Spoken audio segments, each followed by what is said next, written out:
Okay, I need to ask the women watching this something. Have you ever gotten to a point where you started wondering, is something actually wrong with me? Or am I just getting older? Because I'm almost 40, gonna be in April, and lately I've been thinking differently about my body. My energy, my sleep, my brain, my skin, my appetite, how I handle stress, how much caffeine I feel like I need on some days, the way I recover, even the way I feel when I wake up in the morning. And here's the funny part. I'm a nutritionist. I'm a health coach. I'm a certified health coach. And I've lived with multiple sclerosis for about 20 years. I honestly have spent decades learning about the human body, and I suddenly realized I don't actually know that much about what happens to a woman's body as she approaches 40, like not compared to everything else I've studied, at least. And apparently I'm not the only woman asking these questions, because once you start looking into perimenopause, oh my goodness, apparently every symptom you've ever experienced in your entire life is perimenopause. Can't sleep? Perimenopause. Tired? Irritable? Perimenopause. Forget why you walked in the kitchen? Perimenopause. Like everything. Don't like your husband today? Probably just hormones. And obviously I'm just kidding, but that's actually the problem. There is so much information online right now about hormones and menopause and perimenopause that I think that women can go from, I don't quite feel like myself, to my hormones are destroyed. And in about 12 minutes on social media, we just can completely destroy everything that we know. I want to figure out what's actually happening instead of going down these rabbit holes. So today, I'm not coming to you as Rebecca, the nutritionist, health coach woman who's figured this all out. I'm coming to you as Rebecca, the almost 40-year-old woman asking the question, is my body starting to change? And if it is, what do I actually need to know? So first, let's discuss what even is perimenopause. Let's make this really simple. Perimenopause is not something that happens overnight. You don't wake up on your 50th birthday and your ovaries send you a retirement announcement. No, there's a transition. And the years leading up to perimenopause, or leading up to menopause, are called perimenopause. So during this time, hormones like estrogen and progesterone, they begin changing and fluctuating. And one of the things that I found super interesting is that it doesn't happen at exactly the same age for every woman. A lot of women notice changes during their 40s. Some notice them earlier, some later. And menopause itself isn't officially reached until you've gone 12 months without a period. So no menstrual cycle for 12 full months. That qualifies as menopause.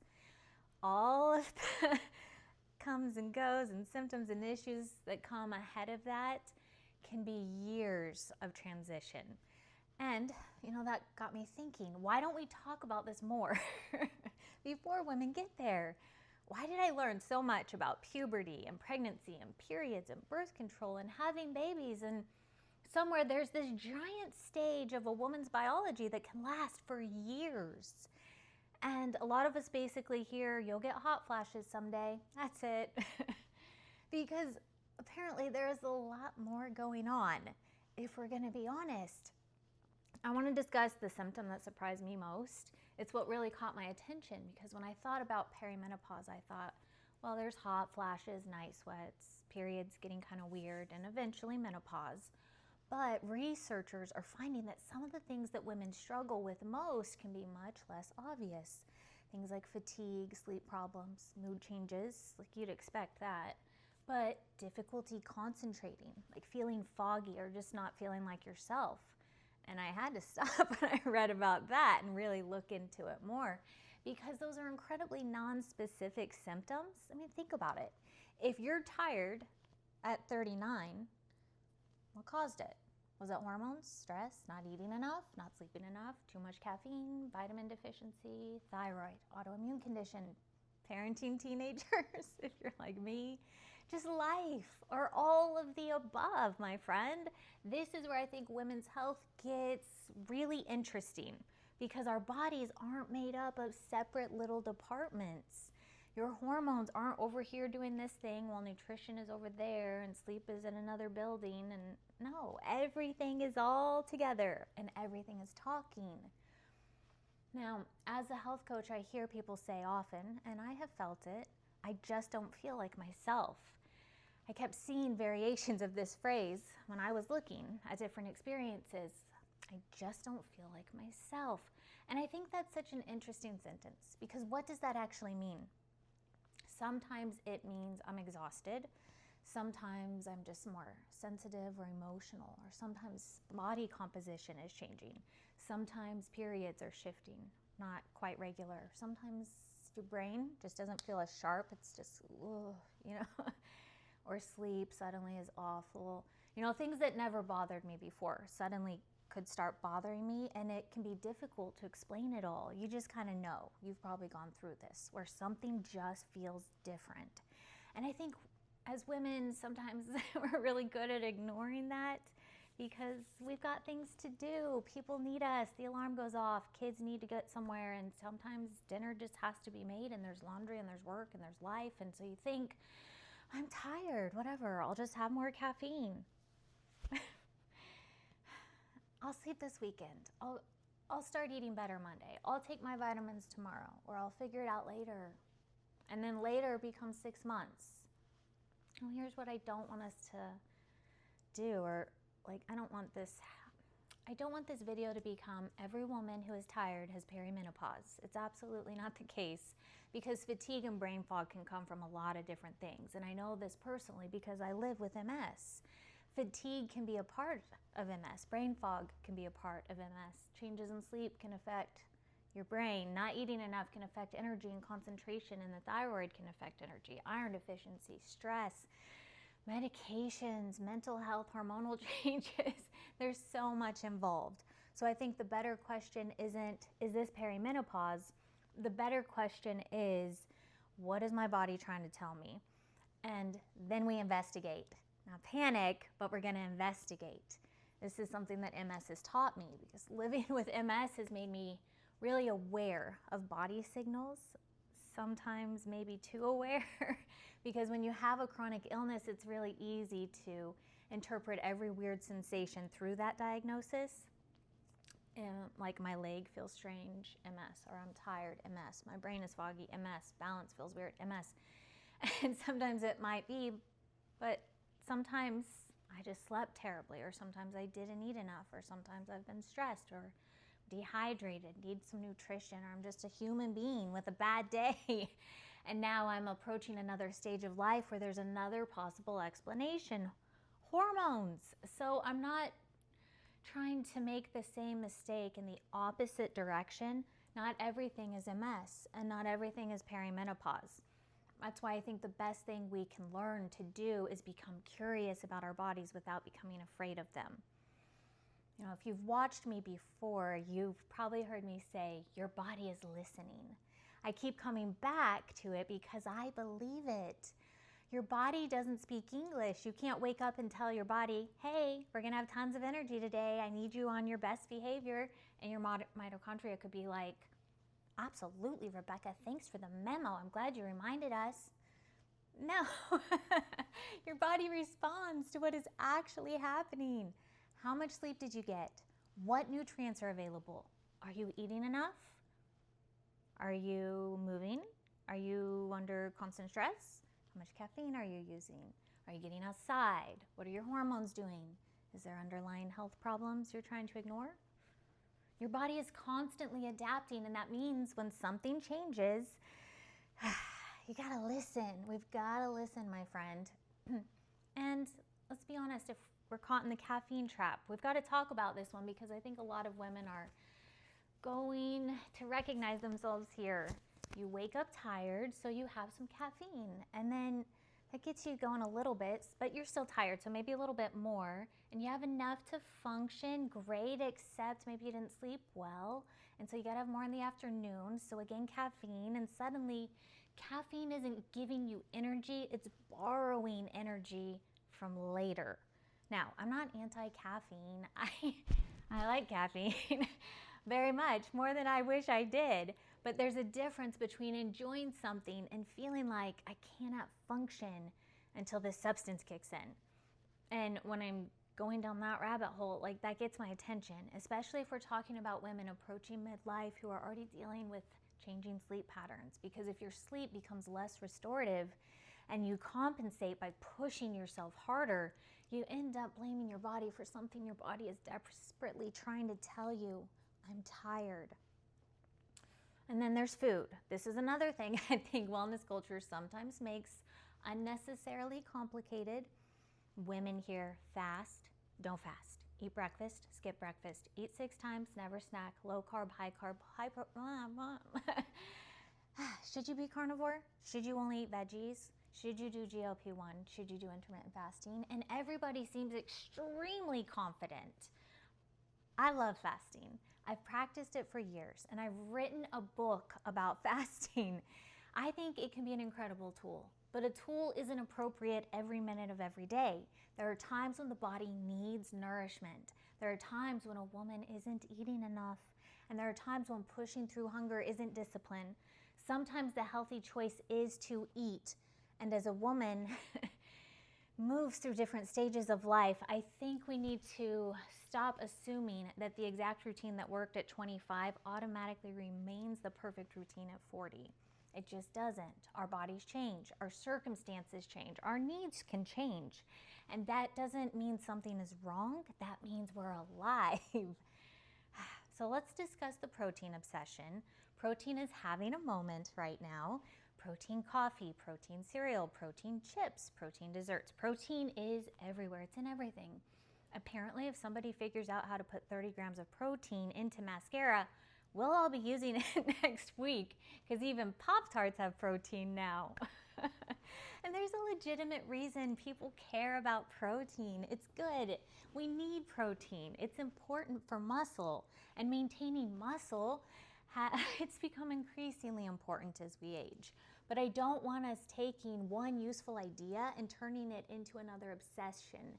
Your body doesn't only need protein. It needs nutrients, fiber, fats, carbs, depending on your needs and activity level. It needs vitamins, minerals, water, actual food. Health isn't one macro, and I think that's another thing that I'm becoming more interested in as I approach 40. It's not how little can I eat and still stay thin, but what does my body need to remain strong? And that's a very different question. I don't want to shrink my way into midlife. Like, this may be one of my biggest changes in how I'm thinking. When I was younger, health and weight got mixed together constantly. Smaller meant healthier, and thin meant successful. The scale mattered so much. And I don't think that's enough anymore, because I don't just want a smaller body. I want a capable body. I want muscle. I want bones that are strong. I want balance. I want mobility. I need energy. And I want my brain working. I want to be able to get on the floor and get back up. I want to carry groceries. I want to travel and play and live. And I don't want to spend the next 20 years trying to occupy as little physical space as possible. I want to be strong enough to live my life. And that feels much healthier as a goal at 40. So what about cortisol? Okay, we got to talk about it, because apparently cortisol has become the villain on the internet. If you've been anywhere near health social media lately, you've probably heard cortisol belly, cortisol face, cortisol morning routine, cortisol detox, cortisol cocktail, and cortisol is real. It is an important hormone. It's involved in our stress response and lots of normal body functions. We need cortisol. The goal isn't to get rid of it. And stress absolutely matters. But I get nervous whenever the internet finds one hormone and suddenly makes it responsible for everything wrong with every woman's body, because bodies are more complicated than that. Hormones and stress and sleep and nutrition, like, these things matter, and your stage of life matters. And sometimes you need an actual healthcare professional to help sort that out. You don't need to diagnose yourself from a 20-second video. So just keep that in mind. Oh, brain fog. I want to discuss it because it's another one that really interests me. And people say brain fog as if it's one condition. It's really a description. Like, I can't concentrate. I can't find the word. I walked into the room and forgot why. Or I feel mentally slow. My memory feels different. And again, sleep can contribute. Stress, hormonal changes, medical conditions, nutrition, all these things may contribute. So if you're experiencing something new or significant, especially if it's affecting your ability to function, don't just say, well, I'm getting older. Talk to someone qualified to evaluate it. Aging isn't a diagnosis, and being a woman isn't a diagnosis either. So maybe the goal isn't to fix our hormones. This is where my thinking has been shifting. The wellness world loves the word balance, and I do too. Balance your hormones. Fix your hormones, reset your hormones, heal your hormones. And sometimes those phrases are attached to legitimate information, and sometimes they're attached to somebody just trying to sell you powder. But hormones are supposed to change. Women's hormones change throughout the menstrual cycle. They change during pregnancy. They change after pregnancy. Change doesn't automatically mean dysfunction though, and I think that matters because I don't want women approaching 40 believing their bodies are suddenly malfunctioning because they're no longer biologically identical to their 22-year-old bodies.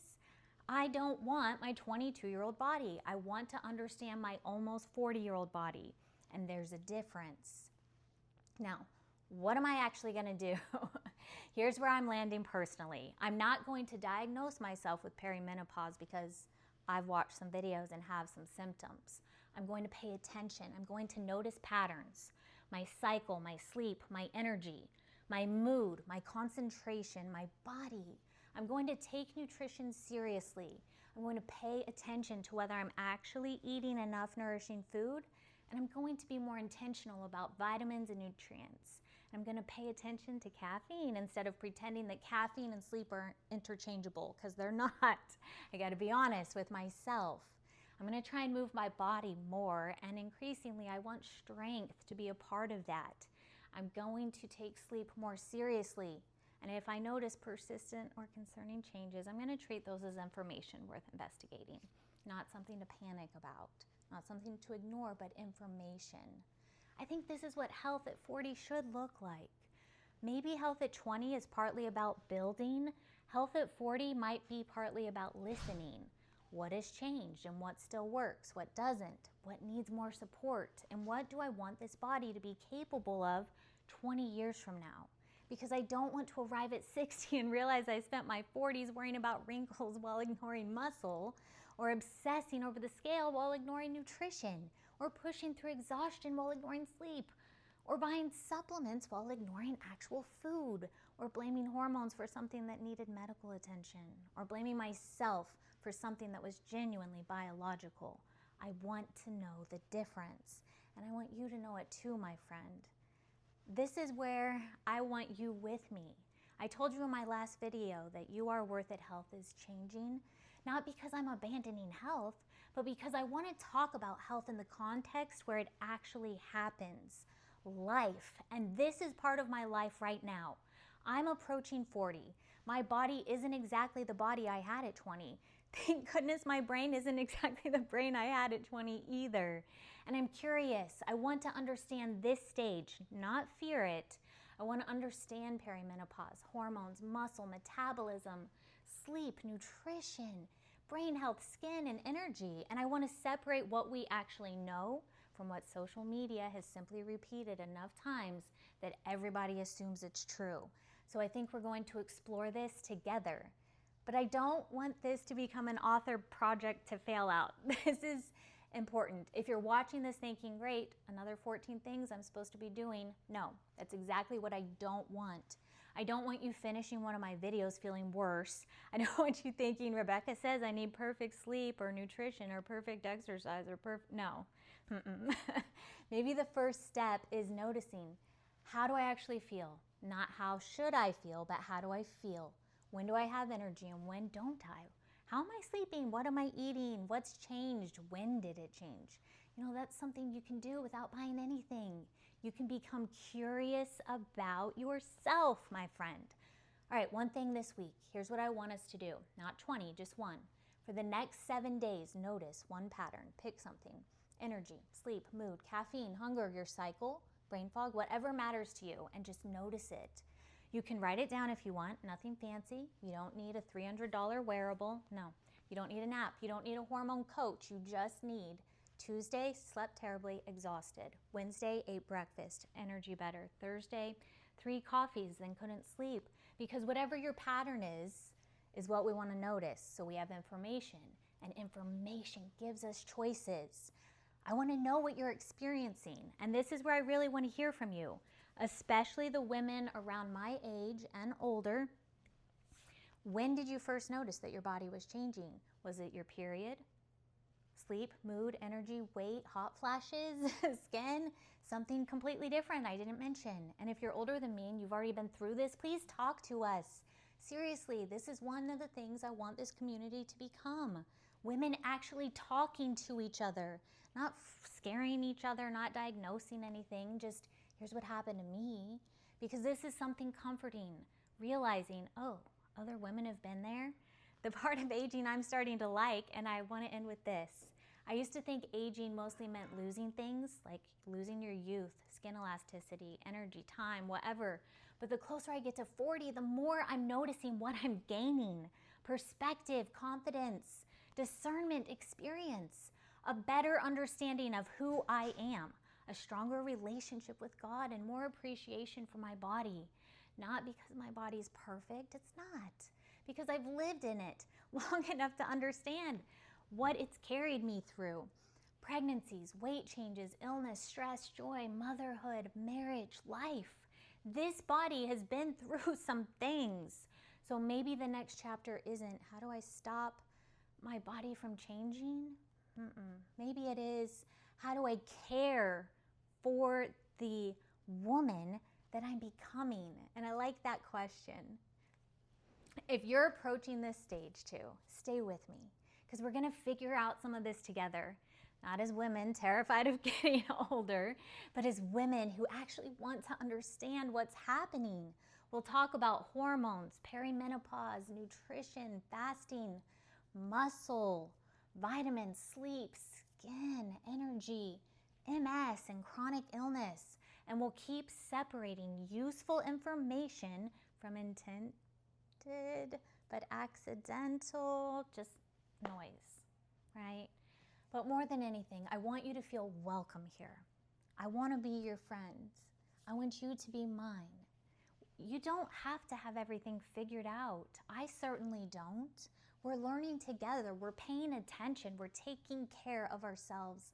And hopefully we're going to become healthier, wiser, stronger, better women along the way.